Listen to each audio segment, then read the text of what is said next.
সবাই কেমন আছো? আশা করছি সবাই খুব ভালো আছো। চলে এলাম আবার একটা নতুন ভিডিও নিয়ে।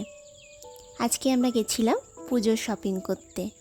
পুজো তো প্রায় চলেই এলো, তাই বেরিয়েই পড়লাম দেরি না করে শপিং করতে।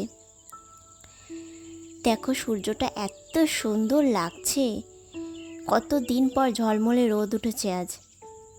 খুব বৃষ্টি হচ্ছিল আমাদের এখানে কয়েকদিন ধরেই, তার জন্য দেখো রাস্তার জল কিন্তু এখনও শুকায়নি ভালোভাবে, মানে এতটাই বৃষ্টি হয়েছিল কদিন ধরে।